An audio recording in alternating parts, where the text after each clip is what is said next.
Now let's start the class. देखो इससे पहले तुम लोगों को बताया गया था कि 7 factors in values as per doctor Milton rocket theory. Doctor rocket Milton theory के बारे में हमने बताया था कि नहीं बताया था क्लास में 7 factors are associated so far your value is concerned. Values में हमने 7 वाला फैक्टर बताया था तुम लोग को 7 फैक्टर. पहला फैक्टर था immediate gratification versus delayed gratification. याद है तुम लोग को? उसका कॉन्फिडेंस वर्सेस रिलीजियस मोरालिटी. उसके बाद तीसरा था सेल्फ रिस्ट्रिक्शन यानी कि self constriction versus self expansion. Fourth one is social versus personal orientation. Fifth one societal security versus family security. Sixth one respect versus love. जहां पे हम बात करते हैं सोशल रिकॉग्निशन कितना इंपॉर्टेंट है, वही बात करते हैं जहां तक लव का बात है तो बीइंग लव, बीइंग लॉयबल, हर जगह रहो, अच्छे से रहो, लव से रहो. ये यूनिवर्सल वैल्यूज भी. Inner directed versus outer directed. इसमें मतलब कोई चीज हमारे अंदर के लिए होता है इंट्रापर्सनल, कोई चीज इंटरपर्सनल. तो देखो अब एक दूसरा थ्योरी है बॉन्ड. Bond theory. देखो बॉन्ड भी एक बहुत बड़े फिलोसोफर रहे हैं, ठीक है, जैसे डॉक्टर मिल्टन रहे हैं. On the similar line bond भी रहे हैं. और बॉन्ड ने क्या किया कि 1988 में बॉन्ड ने क्या किया 1988 में जो रॉकेट थ्योरी ने दिया था उसी को इन्होंने मॉडिफाई और वहीं से इन्होंने डिराइव किया उसी. और ये क्या कहते हैं कि 4 फैक्टर्स होते हैं. इनके हिसाब से 4 फैक्टर्स होते हैं. 4 फैक्टर्स फॉर वैल्यूज. बात समझे? 4 फैक्टर्स इन यहां पर बोलो इन वैल्यूज. तो नंबर 1 इनके हिसाब से नंबर 1 क्या है? First one is your competence.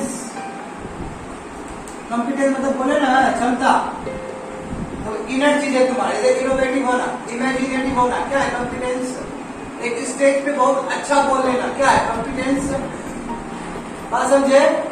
इन्होंने क्या किया, रॉकेट थ्योरी पढ़ा, अध्ययन किया 1988 में. और उसके बाद इन्होंने बोला कि देखिए ऐसा नहीं कि 6 होना चाहिए, 4 होना चाहिए. 4 पूरी तरीके से सहमत, यानी कि 4 पूरी तरीके से कर लेगा जो भी वैल्यूज प्रेजेंट होने चाहिए. 4 फैक्टर, कोई भी वैल्यूज में 4 फैक्टर्स आते हैं. पहला क्या, कॉम्पिटेंस वर्सेस सिक्योरिटी. इनका मानना था कॉम्पिटेंस वर्सेस सिक्योरिटी. कॉम्पिटेंस मतलब जानते हो तुम्हारे अंदर कैसे कैपेबिलिटी, जैसे प्राइवेसी बोलते हो ना, कॉम्पिटेंस है कि नहीं. जैसे इंडिपेंडेंस, इंडिपेंडेंस भी अपना हम अपना काम करेंगे, स्वयं करेंगे. ये भी हो गया इमेजिनेटिव. इमेजिनेटिव भी क्या होगा, कॉम्पिटेंस के अंदर ही आएगा. जहां तक सिक्योरिटी का सवाल है तो हम कहेंगे सिक्योरिटी, उस दिन बात किए थे family security. Let's piece in world, ये नारा वासुदेव कुटुंबकम. सब एक फैमिली है तो क्या सब सिक्योरिटी है, सब एक तरह देखते हैं, कहीं पे कोई दिक्कत ना हो. इसलिए देखते हो फ्रांस में कोई आतंकवादी हमला होता है तो इंडियन प्राइम मिनिस्टर कंडेम करते हैं. ये भी हमारा मोरल वैल्यूज रहेगा कि नहीं रहेगा. इसमें क्या है कि 4 फैक्टर्स होते हैं कोई भी वैल्यूज को बनाने के लिए. एक फैक्टर क्या है, competence versus security. Competence is all related with inner self. तुम्हारे अंदर का क्या चीज, इंडिपेंडेंट. कोई आदमी टीम के साथ काम करता है, कोई अकेले काम करता है, कॉम्पिटेंस है कि नहीं. कोई इमेजिनेटिव होता है, कोई इनोवेटिव होता है, किसी के पास अपना कैपेबिलिटी होता है. सिक्योरिटी मतलब क्या, फैमिली सिक्योरिटी. अच्छा क्या होगा, सोसाइटी से रिलेटेड है कि नहीं. नेशंस एट पीस होना, वर्ल्ड एट पीस होना, ये सब क्या है, सिक्योरिटी का ही तुम्हारा क्या है फैक्टर है. सेकेंड वन देख लो. Second one is your social reliability. किसी को समझ में नहीं आया तो आप you can ask me. Social reliability versus beauty. तो ब्यूटी भी इन्होंने कहा, क्या कहा, ये भी फैक्टर्स है वैल्यूज के लिए. तो सोशल रिलायबिलिटी जहां तक सवाल है, रिस्पॉन्सिबिलिटी, जिम्मेदारी आपका जिम्मेदारी to your members of the society. आपका पोलाइटनेस, आपका पोलाइटनेस, क्योंकि आपका पोलाइटनेस से असर पड़ेगा कि नहीं पड़ेगा, कैसे आपसे लोग जुड़ेंगे, बात समझे। सेल्फ कंट्रोल, आपके सेल्फ कंट्रोल से असर पड़ेगा दूसरे को भी, हालांकि ये अंदर का चीज है, वहीं से असर पड़ता है बाहर भी। जहां तक सवाल हो ब्यूटी का, तो ब्यूटी का मतलब क्या हुआ, ब्यूटी में जैसे एग्जांपल है वर्ल्ड ऑफ ब्यूटी, पूरा सदाचार हो, यानी कि ये कह सकते हैं हम piece eight piece in world, तो ये पीपल इन वर्ल्ड नहीं, ये भी पीस ही होगा, पीस इन वर्ल्ड, ये भी पीस इन वर्ल्ड, सब कोई अच्छा रहे, सब ठीक से जिए, कहीं सुनामी नहीं आए, कहीं पे नेचुरल डिजास्टर ना हो, यही ब्यूटी है। सोशल रिलायबिलिटी मतलब क्या है, सोशल में कैसे हम अच्छे से रह पाएंगे, हमारा कैसे हम टिक पाएंगे सोसाइटी में, यदि पोलाइटनेस हमारे अंदर है, हमारे अंदर रिस्पॉन्सिबिलिटी है, हमारे अंदर सेल्फ कंट्रोल है, हमारे अंदर ओबीडियंस वाला क्वालिटी है, तो बिल्कुल हम सोसाइटी में टिक पाएंगे, सोसाइटी में हम रिलायबल रह पाएंगे।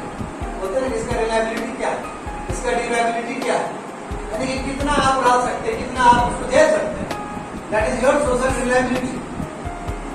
तीसरा नंबर देखो पॉलिटिकल हार्मनी,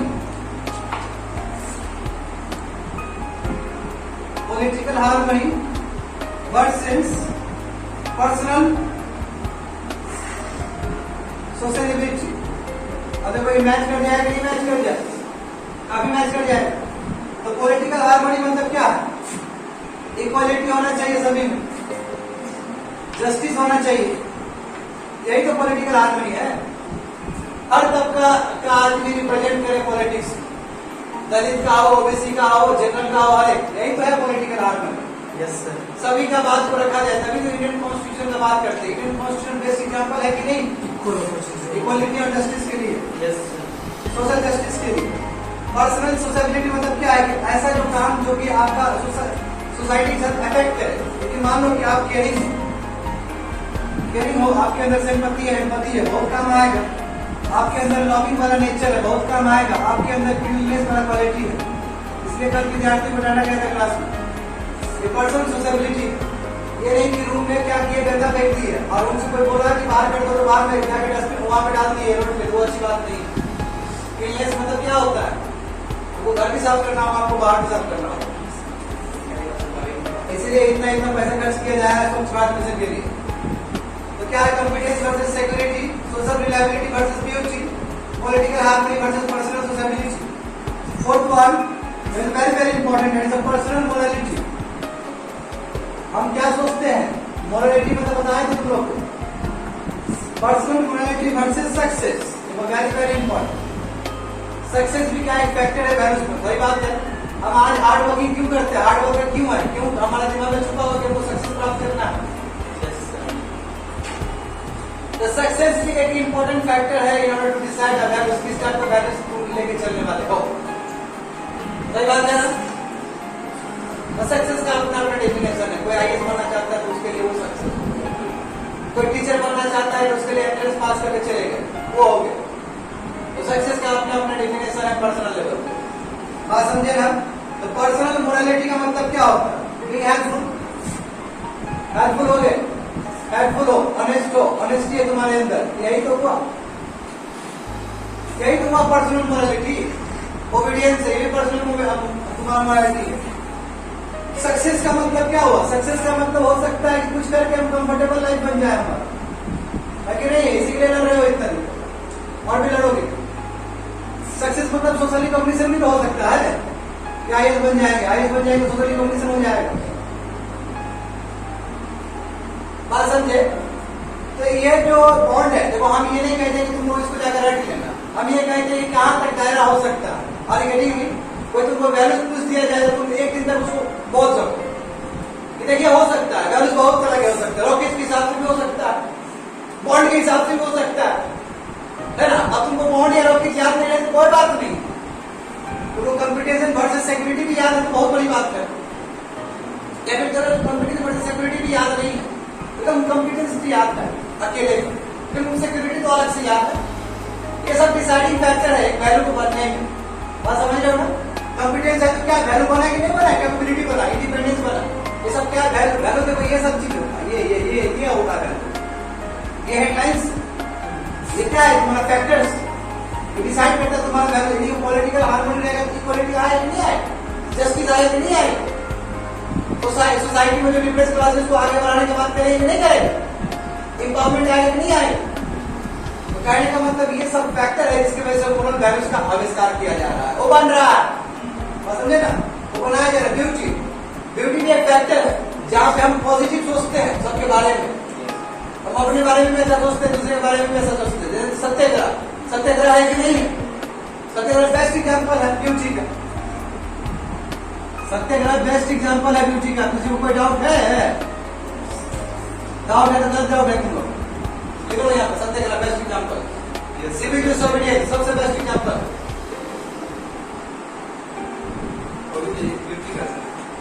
ब्यूटी का ब्यूटी है कि नहीं है? कि अपोनेंट का दिल भी क्या करेगा, मारेगा नहीं उसको, उसका दिल चेंज कर देंगे नॉन वायलेंट प्रोटेस्ट करके, हड़ताल देके, धरना देके। यूएपी का लॉ लगा के हम इस तरह नहीं कर सकते। जाते हैं इस चीज को, लंबा समय तक रहेगा यूएपी है ना डिबेट में।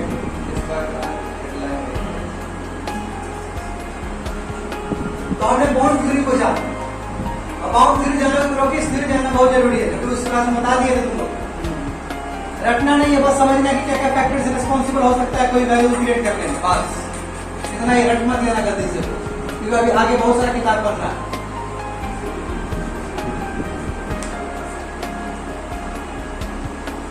दिक्कत है तुमको? Yes no sir. अब एक नया थ्योरी देखो, इनका भी मस्त थ्योरी है। देखो इनका अलग भी थ्योरी है। देखो स्टोवर्ट एंड विल्स्की, ये दो अलग अलग फिलोसोफर है और अलग अलग कंट्री के हैं। दोनों साथ में आते हैं और दोनों काम कर जाते हैं कि क्या क्या फैक्टर्स होता है जो डिसाइड करता है मोरल वैल्यूज को क्रिएट करने। इनका अलग थ्योरी, सब थ्योरी बता रहे हैं, अलग अलग थ्योरी। जैसे एथिक्स के ऊपर अलग अलग पढ़े कि नहीं पढ़े तुम? नॉमिनेटिव पढ़ा तुम लोग, लेकिन अप्लाइड एथिक्स पढ़ा, वही जान रहा है तुम वैल्यूज का। आने वाले समय में देखेंगे कैसे वैल्यूज और नॉर्म्स एक दूसरे से रिलेटेड होते हैं। पिछले क्लास में बता ही दिया था मैंने कि वैल्यूज कैसे एथिक्स को आगे बढ़ाता है। स्टोवर्ट एंड विल्स्की ये क्या देते हैं? ये बोलते हैं कि हाँ, इसमें क्या कि 7 ये कहते हैं कि 7 डिस्टिंक्ट फैक्टर हो सकते हैं इनके हिसाब से। 7 अलग फैक्टर्स हो सकते हैं जो रेस्पॉन्सिबल है तुम्हारा। 7 डिस्टिंक्ट टाइप्स ऑफ वैल्यूज हो सकते हैं। नंबर 1 देखो, प्रो सोशल यानी कि सोशल होना। प्रो सोशल होना मतलब क्या होता है कि वेलफेयर ऑफ अदर्स के लिए लड़ाई करना, किसी के हाथ में करना। ये भी बड़ी बात है कि नहीं? जैसे गांधी जी प्रो सोशल के अंदर आएंगे, विवेकानंद क्या हो जाएंगे? प्रो सोशल के अगेंस्ट वो फॉर्म में आ जाएंगे। प्रो सोशल होना ये भी क्या है? टाइप्स ऑफ वैल्यू है। दूसरा देखो, रिस्ट्रिक्टिव कन्फर्मिटी। क्या होता है रिस्ट्रिक्टिव कन्फर्मिटी का मतलब? वो हर एक चीज को रोक दिया जाए जो दूसरे को हार्म कर सकता है। रिस्ट्रिक्टिव कन्फर्मिटी इसका मतलब कोई ऐसा काम नहीं करेंगे जो दूसरे को हार्म करे। Not take action if it harms others. इसलिए रिस्ट्रिक्शन में काम करना है। हो सकता है तुमको पार्टी करने का मन हो, रात को पार्टी कर रहा है, दूसरे को डिस्टर्ब होगा कि नहीं? ऐसा काम नहीं करना। रिस्ट्रिक्टिव कन्फर्मिटी बात समझे। तीसरा इंजॉयमेंट, ये बहुत इंपॉर्टेंट है। बिना इंजॉयमेंट के कुछ कर ही नहीं सकते हो। ठीक है, जैसे एग्जाम्पल वही प्लेजर, तुमको मजा आना चाहिए, पढ़ रहे हो तो मजा आना चाहिए, अदरवाइज 2-3 दिन बाद गिर जाओगे। लंबा टाइम में कैसे सक्सेस कर पाओगे बताओ ना? यदि आज तुम पढ़ाई को बोझ मान के चल रहे हो तो लंबा समय तक कैसे चल पाओगे? नहीं हो पाएगा, गिर जाओगे। पढ़ाई एक एंजॉयमेंट का चीज है, प्लेजर का चीज है, ठीक है ना? और जो रियल में समझ गया कि पढ़ाई एंजॉयमेंट का है वो समझ सकता है, कनेक्ट कर सकता है, वो मजा आता है। ठीक है, एंजॉयमेंट होना चाहिए, ये भी एक वैल्यूज है। ठीक है, और अचीवमेंट, बिल्कुल अचीवमेंट भी होना चाहिए। ये भी आपका क्या है? टाइप ऑफ वैल्यू है। इसमें हम क्या करते हैं? पर्सनल सक्सेस पाते हैं because of our competence values. हमारा क्षमता होने की वजह से हम क्या करते हैं, हम सक्सेस पा जाते हैं। जैसे हमारे अंदर क्षमता था 15 घंटा पढ़ने का, हमारे अंदर 7 घंटा क्लास करने का क्षमता था, हमारे अंदर एनालिसिस करने का क्षमता था, आईएएस बनते हैं। तो क्या अचीवमेंट, ये भी वैल्यूज है, बात समझो। मैच्योरिटी जो कि बहुत इंपॉर्टेंट है। मैच्योरिटी भी क्या है तुम्हारा, मैच्योरिटी मतलब अप्रिशिएट करना, अंडरस्टैंड करना चीजों को बढ़िया से, तुरंत रिएक्ट नहीं करते, एकदम ठंडे दिमाग सोचना। पेशेंस, मैच्योरिटी से तुम्हारा पेशेंस वैल्यू दिखता है कि नहीं दिखता, ये बताओ हमको। जो आदमी मैच्योर नहीं हुआ वो आदमी अंदर पेशेंट नहीं है, या भाई वर्षा भी कह सकते हैं, जिसके अंदर पेशेंट नहीं है वो मैच्योर नहीं हुआ। दोनों इंटरलिंक है।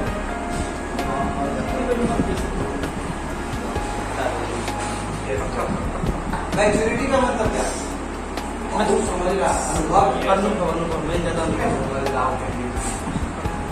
सेल्फ डायरेक्शन, सेल्फ डायरेक्शन इसका मतलब है इंडिपेंडेंट थॉट डायरेक्शन। अपना ही इंडिपेंडेंट थॉट है, मास की तरह फॉलो नहीं कर रहा है। Independent thought, independent thought process है, फॉलो नहीं कर रहा है मास को। अपना कुछ समझ, जो अपना कुछ समझ होगा, जो अपना खुद एक्शन होगा तुम्हारा, independent thought process and action, अब वो मास से अलग होकर निकलोगे तो कोई डाउट नहीं। बात समझ। And security, last one is your security. Security का मतलब क्या होता है, सेफ्टी, हार्मोनी, सभी क्या है सिक्योरिटी के अंदर, सेफ्टी। कभी चाहेगा कि कोई दिक्कत ना हो किसी को, कभी चाहे कि पीस मेंटेन हो, चाहे घर का बात हो, चाहे सोसाइटी का बात हो, स्टेबिलिटी हो, एंड सो ऑन। स्टेबिलिटी भी कह सकते हैं सिक्योरिटी। स्टेबिलिटी है कोई वहां पे लॉ एंड ऑर्डर में झगड़ा नहीं हुआ, घर में मम्मी है अपना काम करे, पापा है अपना काम कर रहे हैं, कोई कंफ्लिक्ट नहीं हुआ बात में। यदि अनस्टेबिलिटी आ जाएगा तो पूरा बर्बाद हो जाएगा, चौपट हो जाएगा, घर चौपट होगा, सोसाइटी चौपट हो गया, सोसाइटी चौपट होगा, सब चौपट। बात समझे। इसको वर्ड्स और ब्रिस्की का ये दोनों आगे मिलते हैं एक साथ और यहाँ से एक नए वैल्यूज क्रिएट करते हैं। कहते हैं कि 60 डिफरेंट टाइप्स ऑफ वैल्यूज हो सकते हैं, प्रोसोशल वैल्यूज हो सकते हैं, रिस्ट्रिक्टिव कंफर्मेटिव वैल्यूज हो सकते हैं, इंजॉयमेंट वैल्यूज हो सकते हैं, अचीवमेंट वैल्यूज हो सकते हैं, मैच्योरिटी वैल्यू हो सकते हैं, सेल्फ डायरेक्शन वाले वैल्यूज हो सकते हैं और सिक्योरिटी वाले वैल्यूज हो सकते हैं। यानी कि तुम ऑल टुगेदर देखोगे तो सबका अपना अपना रचना है और आप लोग एक दूसरे जाके मैच कर जाएगा, जैसा हेडलाइंस है वैसा मैच कर जाएगा। समझ गए बात को। अब मैं बात करना चाहूंगा, बिल्कुल very very important, nature of values. उस दिन बताया गया था तुम लोगों को नेचर ऑफ वैल्यूज क्या होता है। इफ आई एम करेक्ट, उस दिन तुम लोगों को बताया गया था। और फर्स्ट डे याद करो, वैल्यूज का फर्स्ट डे एथिक्स से कैसे रिलेटेड है, सिग्निफिकेंस। तो आज हम जानेंगे कि ये जितना हम प्रिंसिपल पढ़े, स्पेशली स्क्वेयर्स, जो स्क्वेयर्स थे उन्होंने अलग ही थ्योरी दिया और साथ में भी मिलकर थ्योरी दिया दूसरे फिलोसोफर के साथ। ठीक है, इसमें हमको इनका ही थ्योरी है और हम कह सकते हैं कि नेचर ऑफ वैल्यूज है। हम ऐसे भी ले सकते हैं बिना हेडलाइंस का, और नेचर ऑफ वैल्यूज के अंदर ब्रैकेट में रख के हम जान सकते हैं। बिठा दें तो समझ में आ रहा है कुछ?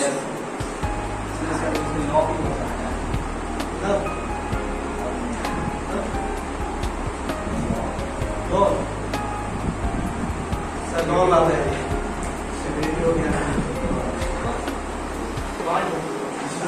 सिक्योरिटी लॉ ही बना करते हैं।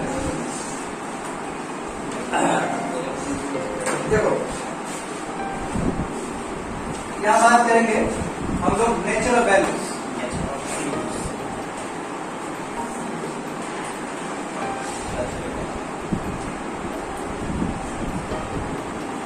वैल्यूज का नेचर और कैरेक्टर कैसा होता है। नेचर मतलब कैरेक्टर, एलिमेंट्स ऑफ वैल्यूज क्या होता है इसके अंदर। Number 1, link to effect. जो चीज हम करने वाले हैं उससे रिलेटेड है तुम्हारा वैल्यूज। सही बात है कि नहीं? जैसे एग्जांपल है कि मान लो कि तुम्हारा वैल्यूज इंडिपेंडेंस और तुमने पाया, तुम खुश हो गए। तो क्या है, लिंक टू इफेक्ट, यानी कि जो तुम्हारा वैल्यूज है, लेट से इंडिपेंडेंस तुम्हारा वैल्यू है, इंडिपेंडेंस क्या है तुम्हारा वैल्यू है, और तुमने इस चीज को अचीव कर लिया तो हैप्पी, प्लेजर मिल गया, यानी कि लिंक टू इफेक्ट, यानी कि जो हम सोच रहे थे वो पा लिए, इस तरह लिंक करना, यानी कि जो हमारा ब्लूप्रिंट था वो हमने प्रैक्टिकली ले लिया। लिंक टू इफेक्ट, इफेक्ट मतलब क्या है, रिजल्ट से लिंक है कि नहीं है तुम्हारा वैल्यूज, तुम्हारा वैल्यूज ऐसा है इसलिए तुम्हारा एक्शन ऐसा, इसको बोलते हैं लिंक टू इफेक्ट, यानी कि तुम्हारा लेट से इंडिपेंडेंस वैल्यू था, तुमने अचीव किया और यू आर हैप्पी 30% ऑफ, तो लिंक टू योर इफेक्ट। तुमको समझ में आया कुछ? हाँ, सही बात। Desirable goals that incite action। देखो जो गोल और गोल की वजह से क्या हो रहा है, एक्शन प्रभावित हो रहा है। जैसे कि हमको आईएएस बनना है तो आईएएस ऑनेस्टी के बिना बन नहीं सकते हो, इंटीग्रिटी के बिना बन नहीं सकते हो, पेशेंस के बिना बन नहीं सकते हो। यानी कि डिजायरेबल जो गोल्स जैसे दिखना मत, जैसे कि आईएएस बनना है, आईपीएस बनना है या डिप्लोमेट बनना है, ये तुम्हारा डिजायरेबल गोल्स है। इसके वजह से जो एक्शंस पे असर पड़ रहा है, 10 घंटा पड़ रहा है, हार्ड वर्किंग हो गया, ये भी तुम्हारा नेचर और वैल्यूज, यानी कि हमारा गोल भी तय कर रहा है कि हमारा एक्शन कैसा हो, और वो एक्शन जो हो रहा है उसमें पूरी तरीके से मोरल वैल्यू से इन्वॉल्व है। तो हम कह सकते हैं कि नेचर और वैल्यूज क्या है, ये क्या करता है, एक्शन करवाता है ताकि टू गेट डिजायरेबल आउटपुट्स, जो चाहते हो। इसमें क्या है कि तुमने आउटपुट पाया इसलिए क्योंकि तुम्हारे पास वैल्यूज ऐसा था। बात समझ रहे हो ना, कोई दिक्कत नहीं हो रहा है ना। देखो डिजायरेबल गोल्स तो आईएएस आईपीएस के लिए पढ़ रहे हो, दैट इनसाइड एक्शन, जो एक्शन तुमको आगे कर रहा है, ये वैल्यूज कैसा वैल्यू, हार्ड वर्किंग वैल्यूज कैसा वैल्यू, केयरिंग वैल्यूज कैसा वैल्यू, लविंग वैल्यूज कैसा वैल्यूज, पॉजिटिव वैल्यूज कैसा वैल्यू, पेशेंस वैल्यूज, ये सभी चीज मिसिंग है कहीं पे।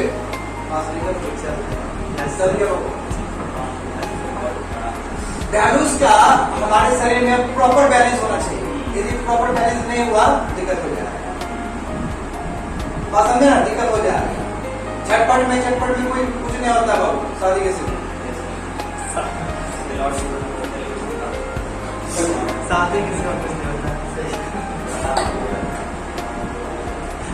ये भी देखो,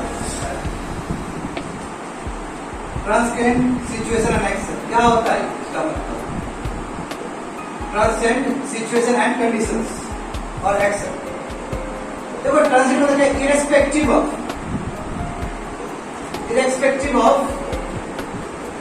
इसका मतलब, इस वर्ड का मतलब होता है irrespective of situation and action. Moral values absolute है, भले एक चोर आदमी चोरी कर लिया, भाई ये नहीं बोल सकता है कि ईमानदारी खराब चीज है, ये नेचर होता है।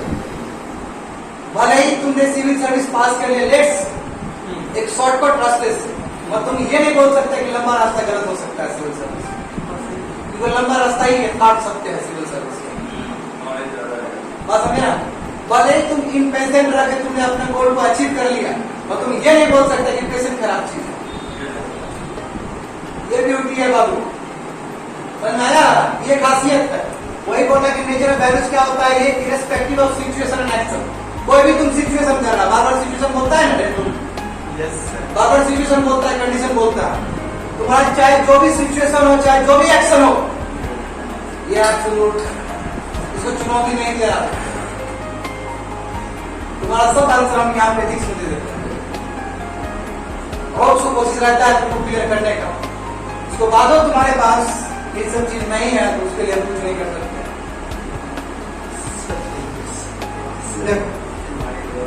सब एज स्टैंडर्ड, और तुम्हारे लिए भी सुनो, तो चलो इसके अंदर ये नहीं, बाकी सब तुम्हारा अंदर बाबू ये भी नहीं,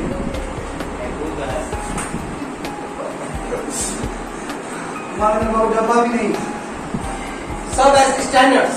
स्टैंडर्ड मतलब क्या होता है, यानी कि हमने खुद तो किया ही किया, दूसरे के लिए स्टैंडर्ड भी सेट किया कि आपको भी करना होगा, यही वैल्यू सब करना होगा। बात समझे ना, पीपल का यदि एक्शन हम जब तय करेंगे, फॉर्मुलेट करेंगे, देखेंगे क्या उसने स्टैंडर्ड मोरल वैल्यूज को देखा। जब एक आईएएस जब अपना फंक्शन को डिस्चार्ज कर रहा होगा, हम देखेंगे ना क्या उसने स्टैंडर्ड फॉलो किया कि नहीं। देखना क्यों? क्योंकि वैल्यूज क्या है, स्टैंडर्ड को क्या करता है, सर्व करता है, स्टैंडर्ड देता है। और समझे, ये बहुत ज्यादा इंपॉर्टेंट है, ये बहुत इंपॉर्टेंट है, ये काम आ जाएगा इसके लिए। ऑर्डर बाय इंपॉर्टेंस, देखो ये बहुत इंपॉर्टेंट है। इसका मतलब होता है priority.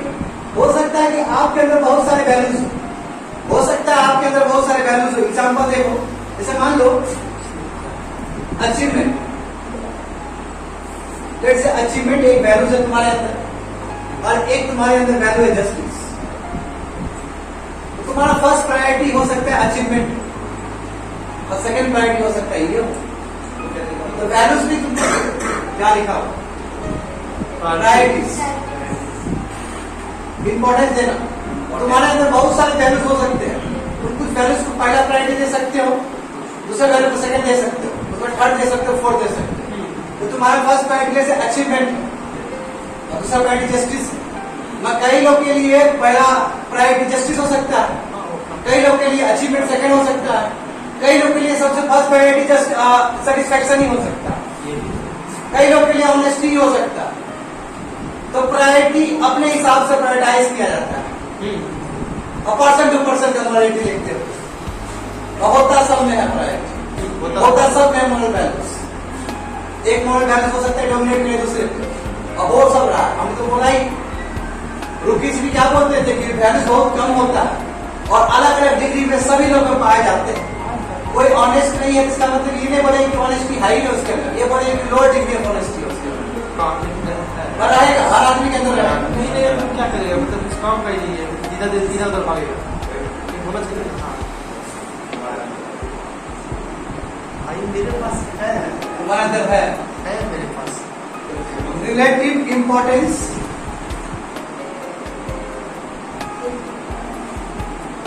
Relative importance goals actions. इसका मतलब क्या हुआ कि कोई भी एनी एटीट्यूड और बिहेवियर, कोई भी आपका एटीट्यूड और behaviour that has serious implications for more than one value, कोई भी आपका जो इंपॉर्टेंस देने का जो तरीका, उसका इंप्लीकेशन क्या पड़ता है आपका जो भी वैल्यू सिस्टम। जैसे आपके पास मान लो, जैसे एक कोई एक्शन कर रहे हो, लेट से एक्शन 1 कर रहे हो, इसका असर तुम्हारे मोरल वैल्यूज पे क्या पड़ रहा है, ये भी क्या नेचर ऑफ वैल्यूज। हो सकता है तुम अपना जो तुम्हारा अपना जो वैल्यूज है उसके कॉन्ट्रास्ट में तुम एक्शन ऐसा नहीं करोगे।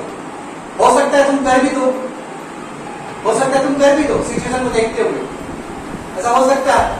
यही कि नेचर ऑफ वैल्यूज का मतलब क्या हो कि इसमें हम देखते हैं कि रिलेटिव इंपॉर्टेंस गोल्स एक्शन, यानी कि हमारा एक्शन करने की वजह से हमारे जो मोरल वैल्यूज था उस पर क्या असर पड़ रहा है। क्या वो पूरी तरीके से हम उसको नाक लपेट करके बर्बाद कर दे रहे हैं, या फिर उसी से ख्याल रख रहे हैं। कभी कभी सिचुएशन आता है ऐसा, भले ही हम कह रहे हैं कि ऑनेस्टी सबसे बेस्ट है, मगर कभी कभी हमको डिसऑनेस्ट बनना होता है सिचुएशन के हिसाब से, और हम ये नहीं कह सकते ऑनेस्टी बेकार चीज है। यस, यही होता है कि जब आदमी कोई गलत हैबिट करने लगता है तो वो पूरी तरीके से बायस हो जाता है, मतलब उसको दूसरा ही रास्ता सही लगता है, और ये रास्ता जो एक्चुअल में जो रास्ता सही था उसको पूरी तरीके से नजरअंदाज कर देता है। समझ गए नीतीश, तुम्हारे लिए बोले देखो हो गया, ये समझ में आया नेचर ऑफ वैल्यूज। कोई दिक्कत है अभी से समझने में तुमको? हमें क्लास को बताएंगे, उससे खत्म कर देंगे क्लास को। हर हमेशा प्रयास किया जाता है गलत आदमी को गलत ठहराना, गलत नहीं बता दें सही बात नहीं।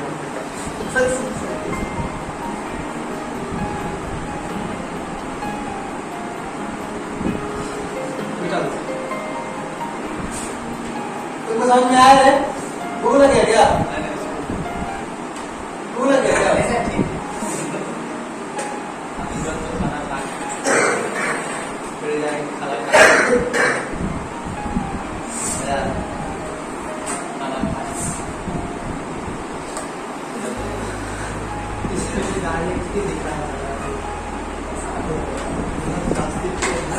देखो जैसे कि मैंने कहा ना, स्कॉवर्ड्स का ये तुम्हारा जितना भी था, ठीक है, क्यों से लिया गया नेचर ऑफ वैल्यूज, ठीक है। और हम लोग ऐसे भी कह सकते हैं सिंपल तरीके से कि नेचर ऑफ वैल्यूज ऐसे कह सकते हैं। अब देखो ये क्या करते हैं, ये क्या कर रहे हैं कि एक वैल्यू थ्योरी भी, एक वैल्यू थ्योरी ये भी अकेले में परफॉर्म किए थे। वैल्यू थ्योरी ये उस समय बिल्स्की के साथ किए थे, ये अकेले भी देते हैं। इसमें स्कॉवर्ड्स का ये अपना ही उदाहरण है, इनका नाम भी बहुत बड़ा है, वैल्यू थ्योरी। ये क्या कहते हैं कि 10 ब्रॉड वैल्यूज होते हैं, इनके हिसाब से क्या कि 10 ब्रॉड वैल्यूज होते हैं, तो पूरा थ्योरी है। 10 ब्रॉड थ्योरीज होते हैं, ठीक है, और उसको अलग अलग कैटेगरी में रखा जाता है। जैसे एग्जांपल देखो, तुम लोग को 4 बताए जाएंगे और 4 में अलग अलग रखा जाएगा। जैसे एग्जांपल देखो, number 1 is openness, openness to change, यानी कि तुम्हारे अंदर एडप्शन है। जैसे हम बिहार आए तो बिहार के हिसाब से हम ढल गए, हम दिल्ली जाएंगे तो दिल्ली के हिसाब से ढल जाएंगे, हम दूसरे स्टेट गए तो दूसरे स्टेट के हिसाब से ढल जाएंगे। Openness, welcome to openness. नहीं ढलेंगे तो आपको दिक्कत हो जाएगी। फ्लेक्सिबिलिटी, फ्लेक्सिबिलिटी है इसका मतलब, ठीक है। हम भी ढल गया ना, बराती के डांस में डाला था क्या? आगे डांस नहीं डाला,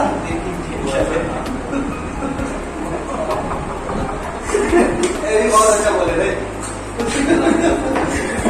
देख रहा है दिमाग कितना काम करता है ना। देखो self direction, openness to change मतलब क्या कि सेल्फ डायरेक्शन नंबर 1 हो सकता है। और दूसरा क्या हो सकता है, तुम्हारा स्टिमुलेशन कैसा मिल रहा है तुमको, इसका एग्जांपल से मैं बताता हूँ तुमको। सेल्फ डायरेक्शन का मतलब क्या हुआ, इंडिपेंडेंट थॉट प्रोसेस, खुद का ही, यानी कि इंडिपेंडेंट थॉट प्रोसेस, चूज करने का तौर तरीका पता है, क्रिएट करने का तौर तरीका पता है, एक्सप्लोर करने का तौर तरीका पता है। क्या ओपननेस हुआ कि नहीं हुआ, सेल्फ डायरेक्ट कर रहे हो अपने आप। सेल्फ डायरेक्ट करने का मतलब क्या है, तुम्हारे अंदर क्रिएट थॉट प्रोसेस तुम्हारा इंडिपेंडेंट, थॉट प्रोसेस क्या है तुम्हारा इंडिपेंडेंट, ठीक है। एक्शंस तुम्हारा इंडिपेंडेंट, अपने आप को सेल्फ ड्राइव कर लोगे और क्या करोगे, कोई भी चेंज होगा उसे भागोगे नहीं, उसको सॉल्व करोगे या फिर माइंड कर रखोगे। बस समझो। स्टिमुलेशन का बात होता है तो क्या होता है, यानी कि बाहर से तुम्हारा स्टिमुलेशन आए, जैसे एक्साइटमेंट,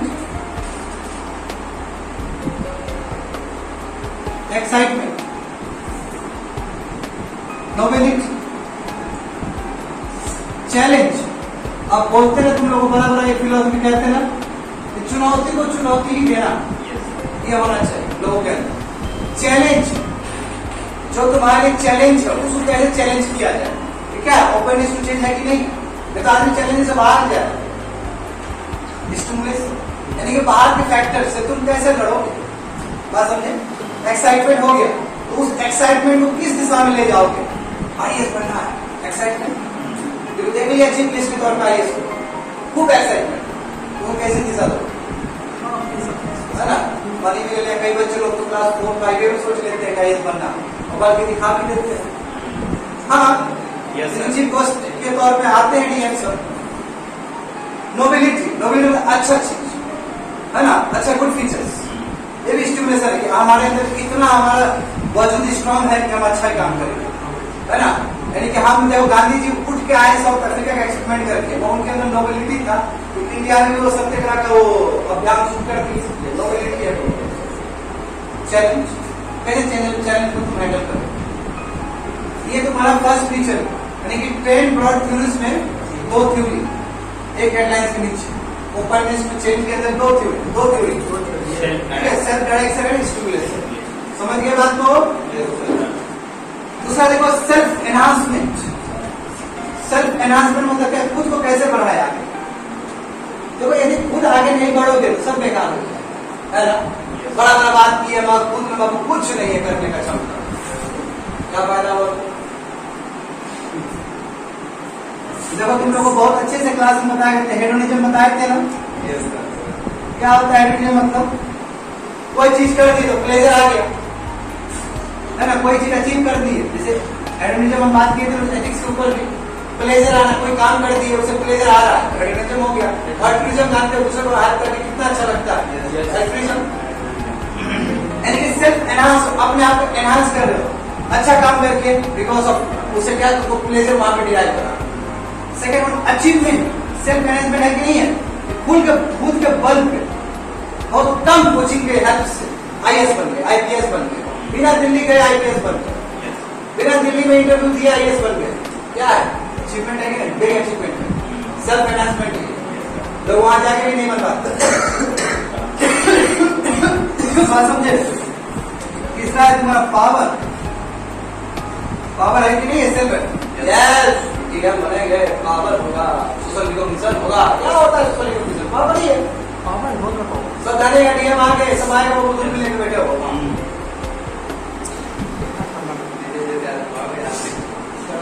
हाँ देखो समझ में आ गया ना? तो सेल्फ एनहांसमेंट के अंदर बहुत सारे अचीवमेंट समझ गए, पावर समझ गए। पावर में तुम डाल दो सोशल स्टेटस, सोशल रिकॉग्निशन डाल दो। तीसरा बात करता हूं मैं, कंजर्वेशन। कंजर्वेशन के अंदर 3 theory, security, conformity and third one is tradition. अगर मैं सिक्योरिटी के बारे में तुम पहले बताया, सिक्योरिटी मतलब सेफ्टी, हार्मोनी, जो बताया था उस सब, हार्मोनी। कंफर्मिटी मतलब क्या, वही बताए, अपने एक्शन को ऐसे रिस्ट्रेन करना, ऐसे रोकना कि कोई दूसरे पर असर ना पड़ जाए, गलत असर ना पड़ जाए। अपने एक्शंस को लेकर कंफर्म होना, एक्शंस का कंफर्मेशन, ताकि वो अटैक, ताकि क्या हो, बैड इम्पैक्ट ना हो, बैड इम्पैक्ट ना हो किसी दूसरे के एक्शन से। ट्रेडिशन समझते हो? रेस्पेक्ट करना, घर कोई आया है प्रणाम करना, बात समझे? कमिटमेंट करना, एक्सेप्टेंस ऑफ कस्टम्स, कस्टम्स का एक्सेप्टेंस करना कि हाँ ठीक है, बिहारी है, छठ पूजा होगा, कोई दिक्कत नहीं है। हम हिंदू हैं तो पूजा होगा घर में, कोई दिक्कत नहीं। बात समझे ना? तो हिंदू आदमी पूजा कर रहा है तो मना क्यों करे? पर उसका अपना एक्सेप्टेंस हम मान लेते हैं, इस बात को हम करें या नहीं करें बात का बात। मैं एक्सेप्ट करना कि हाँ हिंदू लोग पूजा करते हैं, एक्सेप्ट करना कि मुस्लिम लोग नमाज पढ़ते हैं फ्राइडे को, एक्सेप्ट करना, यही हुआ कंजर्वेशन, यानी बचा के रखना। बचाने में क्या है तुम्हारा? सिक्योरिटी, कंफर्मिटी, ट्रेडिशन, ये 3 पार्ट है। देखो अभी तक कितना कवर हुआ? 2, 3, 4, 5, 6, 7, 8, 9। हाँ कंजर्वेशन। अब बताएंगे सेल्फ ट्रांसड्यूशन। देखो ये तो तुम्हारा उससे भी रिलेटेड है, ये आर्ट एंड कल्चर से खुद का उत्थान करना।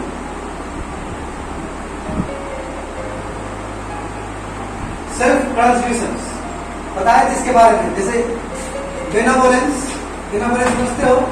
काइंड हार्टेड, काइंडनेस, काइंडनेस हो गया। जैसे एग्जाम्पल यूनिवर्सलिज्म, एग्जाम्पल वासुदेव कुटुंबकम हो गया एग्जाम्पल, यानी कि टॉलरेंस, लव, ये सब क्या है? यूनिवर्सलिज्म, जो बदल नहीं सकता है समय के साथ।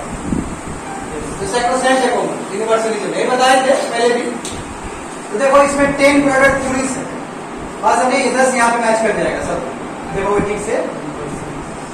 10 प्रोडक्ट थ्योरीज, वैल्यू थ्योरी का, जो इसको अकेले दिए थे, साथ में भी दिए हैं, अकेले का थ्योरी है। तो मिला जुला के देखो बहुत वैल्यू समझ में आया तुम लोग को, यानी कि बहुत पैरामीटर्स हो सकता है।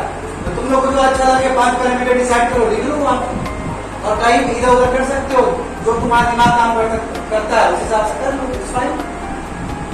और एक वैल्यू दूसरे वैल्यू से मिलता जुलता है कि नहीं है? देखो यहाँ पे दिए तो वहां पे भी आ रहा था, इसलिए रटना नहीं है, इसलिए खाली दायरा देखना है कि कहां तक दायरा जा सकता है। इसमें क्लासिफिकेशन में किस रूप में क्लासिफिकेशन आ सकता है। हम 10 थ्योरी पर एक नया थ्योरी भी जनरेट कर सकते हैं अपने एक्सपीरियंस, हो सकता है सब बिल्कुल हो सकता है। इस तरह मैंने वैल्यूज को खत्म कर दिया यहाँ पे, अभी 2-3 दिन और वैल्यूज चलेंगे, और वैल्यूज का लिंक क्या है दूसरी तरफ, एथिक्स की तरफ क्या लिंक, नाउन्स की तरफ क्या लिंक है। That's it for today's class, बंद कर दो।